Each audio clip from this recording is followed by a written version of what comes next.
Everything I learned about my body is a lie. Case in point, did you know that shaving your body hair doesn't actually make it grow back thicker? And our fingernails don't continue to grow after we die.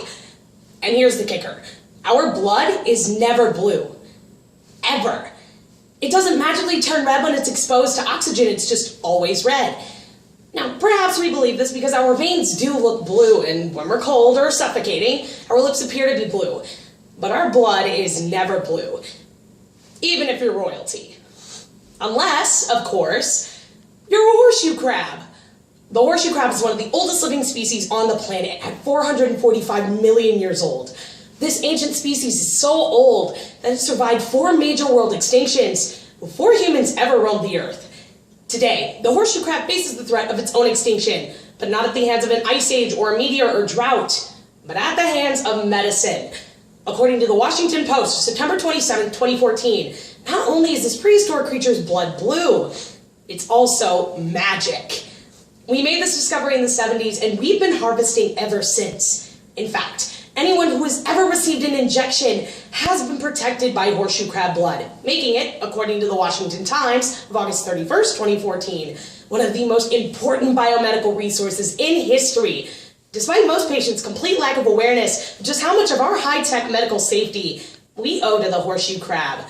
Therefore, today we will harvest the history of the horseshoe crab, mark the backs of some applications, before finally draining implications about the true blue bloods. Female horseshoe crabs lay about 90,000 eggs every mating season, but only 10 of those offspring fully develop and return to the ocean to complete the cycle. In order to understand the horseshoe crab's importance to us, we must first understand the species' background, specifically its history as a species and what makes its blood so unique. First, let's examine the history of the species. Medical Daily of May 7, 2014 explains that the horseshoe crab is commonly referred to as the living fossil. It is understood that horseshoe crabs can be dated back 445 million years. Horseshoe crab-like creatures, called trilobites, were here when the dinosaurs appeared, and were still here when the dinosaurs disappeared. They survived the world's own sporadic antiquity, from ancient global warming to ice age and more. More contemporarily ago, according to National Geographic of May 16, 2014, back in the colonial days, we harvested horseshoe crabs by the millions, but not for their blood. To be used as fertilizer, we would steam them and ground them up to put into the fields. In the 70s, the fertilizer industry dried up, but we still continued to harvest horseshoe crabs after fishermen discovered that horseshoe crabs made great snail bait. Now we wonder, what makes this creature's blood so unique?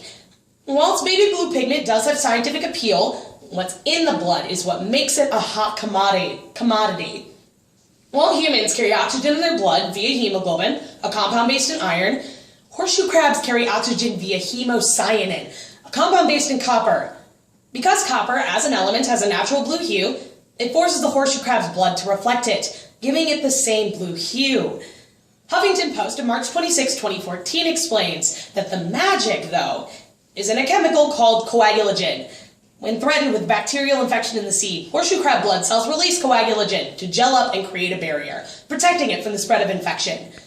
The Atlantic describes it as akin to the X-Men's Iceman, but rather than encasing its enemies in cold, horseshoe crabs encase their enemies in remarkable chemistry.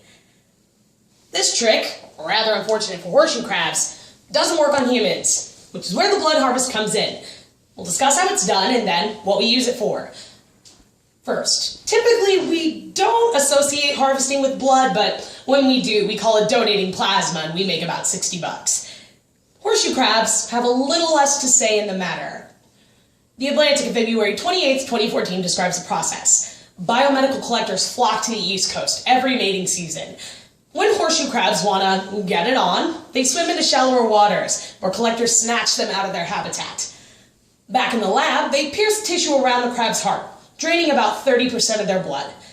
The coagulagen is then extracted, and a quart of this stuff goes for about $15,000.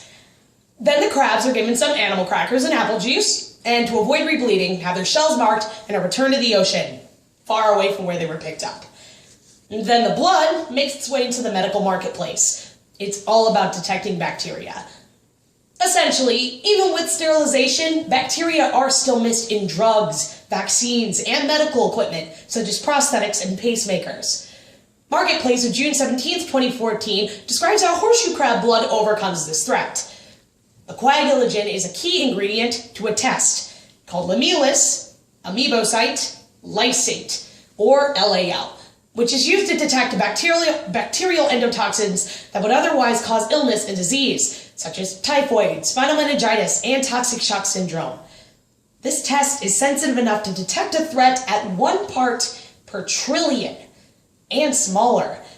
This is the equivalent to finding a grain of sand in an Olympic-sized swimming pool. CNN of September 4, 2014 reports that Japanese scientists are also expanding upon this method. They are using LAL to formulate a test for fungal infections and are in the works of creating antiviral and anti-cancer treatments using the same compound and method. While this magic blood is pushing us forward in the medical realm, human intervention causes implications, including sustainability, synthetics, and sterilization. To begin, while this blood is keeping us alive, the concern lies in the sustainability of their species. Nature World News of September 1st, 2014 explains that while most harvested crabs do survive the bleeding, 10 to 30% die in the hands of pharmaceutical companies. In a December 2013 biological bulletin, researchers from the University of New Hampshire and Plymouth State University found that even when female horseshoe crabs survive, they are less likely to breed. With places like Delaware Bay, who has the largest horseshoe crab population in the world, reporting decreased populations between 75 and 90% within the last 15 years, the existence of this ancient species could be doomed. In the wake of sustainability concerns, an obvious answer emerges: synthetics. Why hasn't a synthetic for coagulagen been created yet? I mean, we're not still getting our insulin from pigs. The truth is, companies are working on it. And why shouldn't they? It's a win-win. Their success isn't tied down to a company that's controlled by fishery management, and horseshoe crabs get to live.